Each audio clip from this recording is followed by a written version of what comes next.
এখানে যারা প্রাণ দিয়েছে রমনার ঊর্ধ্বমুখী কৃষ্ণচূড়ার তলায়, যেখানে আগুনের ফুলকির মতো এখানে ওখানে জ্বলছে অসংখ্য রক্তের ছাপ, সেখানে আমি কাঁদতে আসিনি। আজ আমি শোকে বিহ্বল নই, আজ আমি ক্রোধে উন্মত্ত নই, আজ আমি প্রতিজ্ঞায় অবিচল।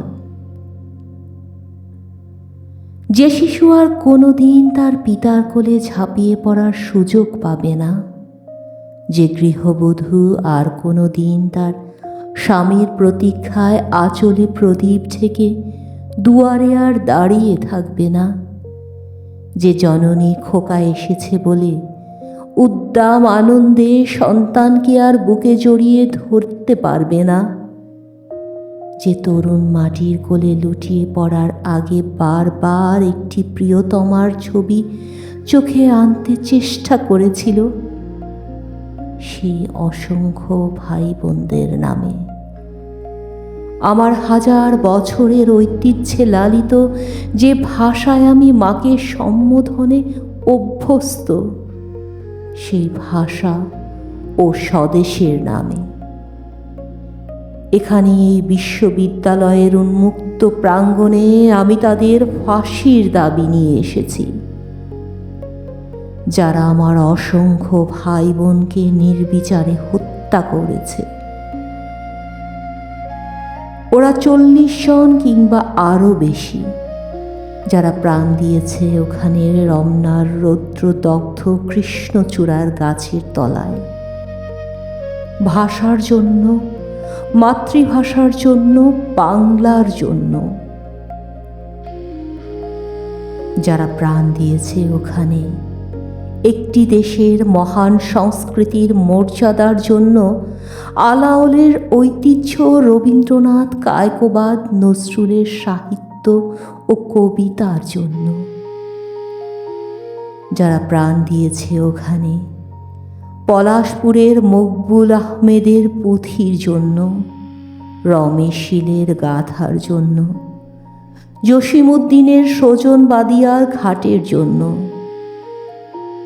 যারা প্রাণ দিয়েছে ভাটিয়ালি, বাউল, কীর্তন, গজল, নজরুলের খাঁটি সোনার চেয়ে খাঁটি আমার দেশের মাটি, এ দুটি লাইনের জন্য, দেশের মাটির জন্য। রমনার মাঠের সেই মাটিতে কৃষ্ণচূড়ার অসংখ্য ঝরা পাপড়ির মতো 40টি তাজা প্রাণার অঙ্কুরিত বীজের খোসার মধ্যে আমি দেখতে পাচ্ছি তাদের অসংখ্য বুকের রক্ত। রামেশ্বর আব্দুস সালামের কচি বুকের রক্ত, বিশ্ববিদ্যালয়ের সবচেয়ে সেরা কোনো ছেলের বুকের রক্ত। আমি দেখতে পাচ্ছি তাদের প্রতিটি রক্তকণা রমনার সবুজ ঘাসের উপর আগুনের মতো জ্বলছে, জ্বলছে আর জ্বলছে, এক একটি হীরের টুকরোর মতো। বিশ্ববিদ্যালয়ের সেরা ছেলে 40টি রত্ন বেঁচে থাকলে যারা হতো পাকিস্তানের সবচেয়ে মূল্যবান সম্পদ, যাদের মধ্যে লিঙ্কন, রলা, আরাগ, আইনস্টাইন আশ্রয় পেয়েছিল, যাদের মধ্যে আশ্রয় পেয়েছিল শতাব্দীর সভ্যতার সবচেয়ে প্রগতিশীল কয়েকটি মতবাদ। সেই 40টি রত্ন যেখানে প্রাণ দিয়েছে, আমরা সেখানে কাঁদতে আসিনি। যারা গুলি ভর্তি রাইফেল নিয়ে এসেছিল ওখানে, যারা এসেছিল নির্দয়ভাবে হত্যা করার আদেশ নিয়ে, আমরা তাদের কাছে ভাষার জন্য আবেদন জানাতেও আসিনি আজ। আমরা এসেছি খুনি জালিমের ফাঁসির দাবি নিয়ে। আমরা জানি তাদের হত্যা করা হয়েছে, নির্দয়ভাবে ওদের গুলি করা হয়েছে।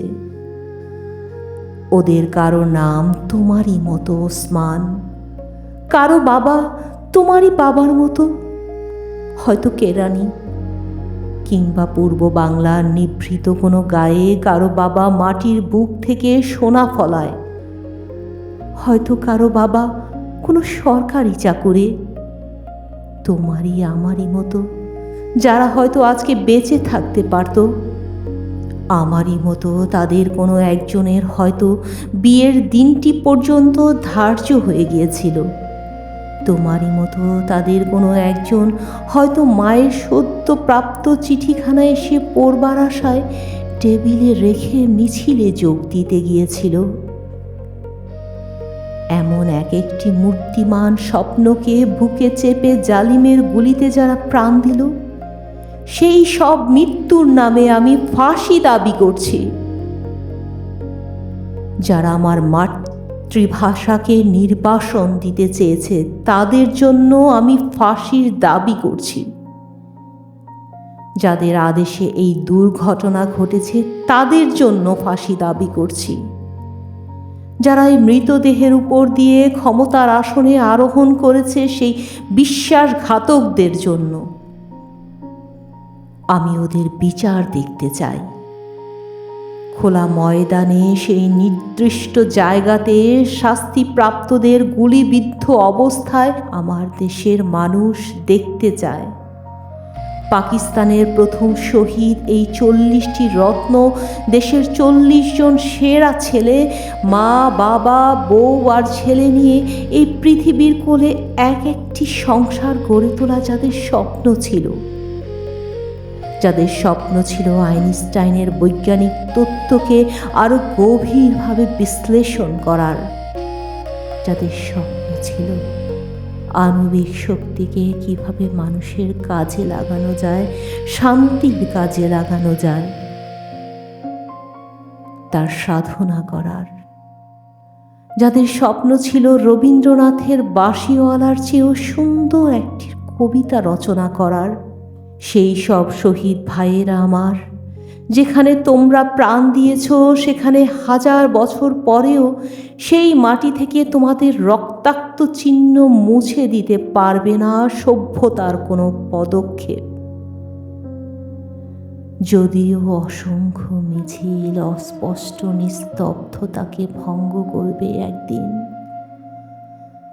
তবুও বিশ্ববিদ্যালয়ের সেই ঘণ্টাধ্বনি প্রতিদিন তোমাদের ঐতিহাসিক মৃত্যুক্ষণ ঘোষণা করবে। যদিও আগামীতে কোনো ঝড়ঝঞ্ঝা বিশ্ববিদ্যালয়ের ভিত্তি পর্যন্ত নাড়িয়ে দিতে পারে, তবুও তোমাদের শহীদ নামের ঔজ্জ্বল্য কিছুতেই মুছে যাবে না। খুনি জালিমের নিপীড়নকারী কঠিন হাত কোনো দিনও চেপে দিতে পারবে না তোমাদের সেই লক্ষ্য দিনের আশাকে, যেদিন আমরা লড়াই করে জিতে নেব ন্যায় নীতির দিন।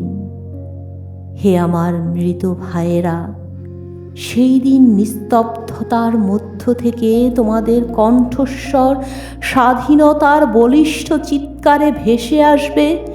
সেই দিন আমার দেশের জনতা খুনি জালিমকে ফাঁসির কাষ্ঠে ঝুলাবেই ঝুলাবে।